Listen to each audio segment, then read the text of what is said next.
हैं, किस तरह से इस मामले को देखते हैं? क्या सुरक्षा में बहुत बड़ी चूक मानते हैं इसको? सुरक्षा की तरफ से तो है ही है, पर सरकार की तरफ से भी बहुत बड़ी चूक है। ये मसला कोई पहली बार नहीं, पहले भी इन्होंने एक थ्रेट दिया था और कहा था हम रिज मैदान पर आकर खालिस्तान के झंडे लगाएंगे। ये बार बार खालिस्तान की बात कर रहे हैं और हमारी सरकार इस विषय पर गंभीर नहीं है। इस बात को 1 साल हो गया है और 1 साल के बाद आज आप देखेंगे, पिछले कल इन्होंने धर्मशाला में विधानसभा में भी जाकर अपने झंडे गाड़े। और क्या मैं सरकार से ये पूछना चाहती हूँ कि आपके वहाँ पर पुलिस कर्मचारी क्यों नहीं थे तैनात? क्या विधानसभा एक कोई छोटी इंस्टीट्यूशन है जो आप उसको नज़रअंदाज कर सकते हैं?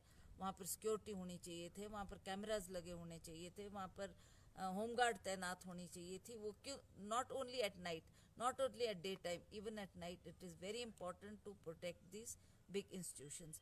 इतनी बड़ी वारदात हो गई, ये केवल हिमाचल प्रदेश के लिए ही थ्रेट नहीं, ये पूरे हिंदुस्तान के लिए मैं समझती हूँ एक चेतावनी का विषय है, एक गंभीर विषय है जिसको हमें गंभीरता पूर्वक लेना चाहिए। यूनियन गवर्नमेंट को भी हमें इसके बारे में अप्राइज करना चाहिए कि ऐसा ऐसा हो रहा है, ऐसे ऐसे थ्रेट इनके बारे इनसे दिए जा रहे हैं और इसको लाइटली ना ले। अभी आपने देखा ये पुलिस की कितनी बड़ी कमी रही है और कितना इनका लैप्स रहा है, और एडमिट करने चाहिए गवर्नमेंट को कि हमारी तरफ से गलती हुई, पुलिस वहाँ पर नहीं थी, तब इनकी हिम्मत हुई कि ये विधानसभा के गेट पर जाकर झंडे लगाए। ये बहुत बुरी बात है। मेरे को लगता है कि पुलिस बहुत ढीला काम कर रही है और इनको अपनी नौकरी जो ये काम कर रहे हैं उसके बारे में ज़्यादा सचेत नहीं है। ये कोई दिन में ड्यूटी देने की बात नहीं है। Even at night they should be on their duty, on their toes, doing the work for and guarding Himachal Pradesh. Ma'am, अब मुख्यमंत्री का बयान आया है कि दम है तो दिन के उजाले में आकर दिखाओ। किस तरीके से मानते हैं आप? कितना ये गैर जिम्मेदार बयान मानती हैं आप? ये तो बहुत ही हास्यप्रद बयानबाजी है उनकी।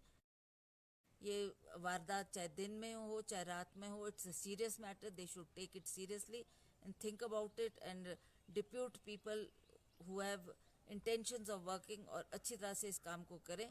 ये क्या बात है कि आप दिन को आओ और रात को ना आओ? रात को भी एक वारदात होती है, उसके बारे में भी सरकार को स्ट्रिक्ट होना चाहिए, सचेत होना चाहिए और इस विषय को गंभीरता पूर्वक लेना चाहिए। मैं इनसे निवेदन करना चाहती हूँ कि ये इस बात को मोदी सरकार के समक्ष भी रखें। यूनियन गवर्नमेंट को भी मालूम होना चाहिए कि इस तरीके के थ्रेट खालिस्तान का कोई व्यक्ति जो विदेश में रहते हैं वो आकर इस तरीके की हरकतें यहाँ पर कर रहे हैं। It is a very very serious matter, not only a threat to Himachal Pradesh but even a threat to government of India. Ma'am, 3 बार इस तरह की जो धमकी इससे पहले भी मिल चुकी है। शिमला में न्यू ईयर के दिन भी हमने यहाँ पर जो माहौल है वो देखा था, लेकिन इसके बावजूद भी जो सुरक्षा एजेंसीज है वो किस तरह से एक फेलियर ही कहेंगे मैम? क्या बिल्कुल बिल्कुल total failure. I heard about this, I was in parliament जब मैंने सुना था कि ऐसा ऐसा हुआ है, तो सरकार के ध्यान में भी लाया गया और हमारे यूथ कांग्रेस की तरफ से भी इसमें प्रदर्शन किया गया। विक्रमादित्य ने एक झंडे को लेकर ये प्रदर्शन किया, एजिटेशन के द्वारा इसकी खिलाफत की, इस बात की। पर सरकार को इससे भी ज़्यादा गंभीर होकर इस पर कोई सोच करनी चाहिए थी, कोई एक्शन लेना चाहिए था ताकि आइंदा भविष्य में ऐसी वारदात ना हो। इसके अलावा मैम, जो प्रदेश सरकार है वो जनता हितैषी होने की बात करती है, लेकिन लगातार जो महंगाई है वो बढ़ रही है। पिछले कल भी जो घरेलू गैस सिलेंडर उसमें 50 रुपये का जो इजाफा है हुआ है, मुझे तो really I feel like laughing and crying also because it's such a serious matter which the government of India is not bothered at all. यही मोदी सरकार थी जिन्होंने बार बार ये कहा कि जी हम महंगाई को कम करेंगे, and we are agitating, we are raising this issue now and again. जब भी मौका मिलता है, चाहे वो पार्लियामेंट की बात हो, चाहे विधानसभा की बात हो, चाहे सड़कों में उतर करके हम ये बात कर रहे हैं कि महंगाई हो गई, आम आदमी का जीना मुश्किल हो गया, वो घर गृहस्थी अपनी नहीं चला पा रहा, वो मकान बनाने के लिए कितनी उसको दिखते हैं। आज आप सीमेंट सरिये के भाव देखो, आज आप खाद्य पदार्थ के भाव देखो, गैस सिलेंडर की बात है, पेट्रोल डीजल की बात है, क्या चीज़ में गिनूँ जिसके भाव आज बढ़ नहीं रहे।